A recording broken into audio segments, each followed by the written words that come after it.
First ఈ సినిమాలో నా కో ఆర్టిస్టులు ఎవరో చెప్పనా, అశుతోష్ రాణా అని ఒక క్యారెక్టర్ ఉన్నాడు, హిందీ అతను. ఓకే, ఆయనకి ఎంత ఇస్తున్నారు రెమ్యూనరేషన్, ఆయన ఎన్రోల్ చేస్తాడు, ఎంత ఇస్తున్నారు రెమ్యూనరేషన్, ఇది ఈ రేషియోలో ఇస్తున్నాం సార్, ఎంత ఇస్తున్నాం సార్.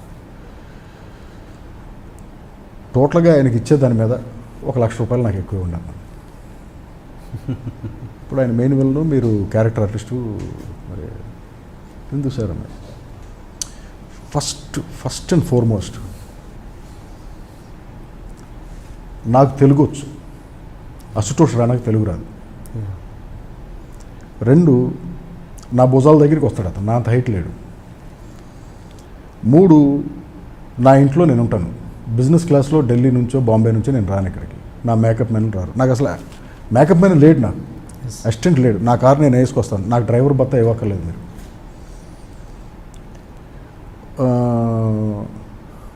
వీటన్నిటికంటే మెయిన్ ఆంధ్రప్రదేశ్లో అతనికంటే ఒక 100 times ఇమేజ్ నాదే ఎక్కువ. మరి నాకంటే అతనికి ఎక్కువ డబ్బులు ఎందుకు ఇస్తున్నారని అడిగాను. See I didn't understand that.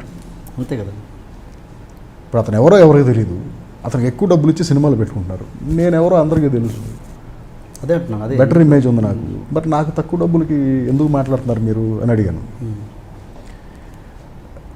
అతని దగ్గర ఆన్సర్ లేదు. సార్ మీరు కూడా ఏంటి సార్, నేను కూడా కదా, నేనే అడుగుతున్నాను. So if you pay me this much I will act in your movie. తర్వాత వాళ్ళు ఎవరో వచ్చి రిక్వెస్ట్ చేసి, వీళ్ళు ఎవరో వచ్చి రిక్వెస్ట్ చేసి, ఆ డైరెక్టర్ వచ్చి రిక్వెస్ట్ చేసి, లేదు సార్ అలాగా సార్, ఇది ఒకసారి సరే పోవే, నేను అడగాలనుకుంది అడిగేశాను, డబ్బులు ఇస్తావు ఇవ్వ తర్వాత విషయం అని చెప్పేసి సరేగా యాక్ట్ చేస్తావు సినిమా.